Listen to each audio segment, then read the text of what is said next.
Hello, today we are talking about burnout.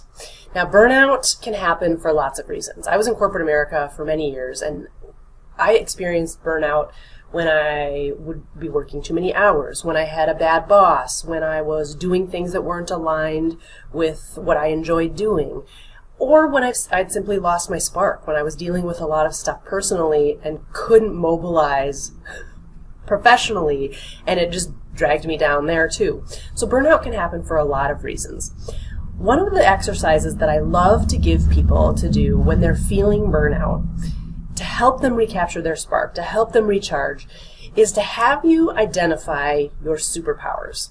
Now, your superpowers are those things that you know that you are good at beyond a shadow of a doubt. Like, you know that you're great at listening, at organizing, at leading a meeting, at knitting scarves. You know, there's all kinds of things that we can have as superpowers. So this is a really short motivational video for you, but it's so powerful because it's one really quick way that you can give yourself just a huge boost of endorphins, of serotonin, even a little bit of adrenaline, because sometimes when we're burnt out, we need a little bit of adrenaline, we need a little bit of cortisol, we need almost like a little stress response in a positive way to get us moving again, to get us activated. But then the endorphins and the serotonin and the dopamine, all those feel-good chemicals take over to help drive us forward.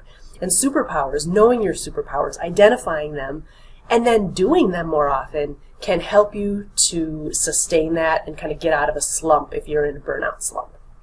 So here's how you do it. Now, when I work with people one-on-one, and we're doing a coaching session, I will actually have people come up with 100 superpowers.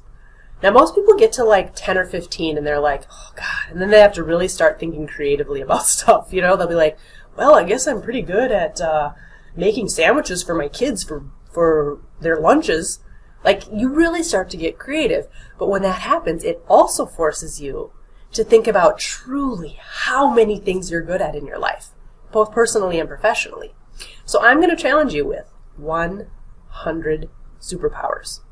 Start with 10, and then start to expand, and start expanding, and look at all the areas of your life where you use different superpowers, different roles in your life. You're a parent, you have your job role, you have maybe a partner or a spouse, you're a friend, you're maybe a sibling or a child. You have all these different roles. Maybe you're a volunteer philanthropist, maybe you lead a committee of some sort. There are all kinds of things that we do, and in each of those roles, we have gifts that we use to ensure that we do a great job in that role. Now, do we sometimes suck at those roles?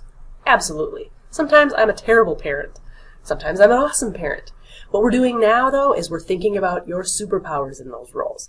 So, for example, as a parent, maybe you're really good at helping your kids make decisions.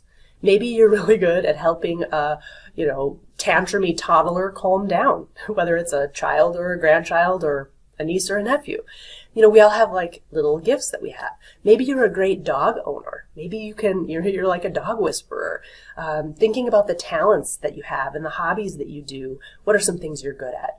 Are you great at doing jigsaw puzzles? Are you good at playing card games? There's all kinds of superpowers that we have that can be reminders of our awesomeness, that can recharge us, fill us with those feel-good chemicals that absolutely can help stop burnout in its tracks. Now, does that mean the stresses of life go away? No. Does it mean that the things that are like driving you nuts at work that are causing the burnout go away? Probably not. But it changes the way your body is reacting within that situation so that you can show up more positively, so that you have feel-good chemicals circulating in you when you are about to deal with stressful situations or stressful people, because it'll change your body language, it'll change your facial expressions from cranky resting face to happy resting face, and it will absolutely make a huge, huge difference in how you are building relationships at work, how you're perceived at work, and how you feel at work. Because the goal is really, you want to feel good. You don't want to feel burnt out. And listing out your superpowers is a really awesome way to give yourself that recharge that you need. So, 100 superpowers. It's a little bit of homework. It'll maybe take a little time. You might have to go back to the list a few times.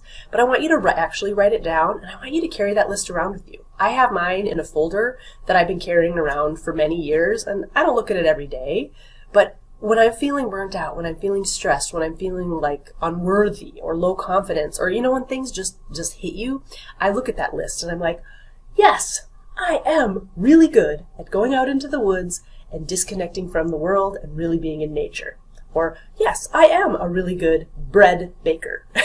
There's things that you may need reminding of that you don't use every day, but they're superpowers that can absolutely change the game when it comes to burnout, when it comes to giving yourself that boost of energy that sometimes we need in our work and lives.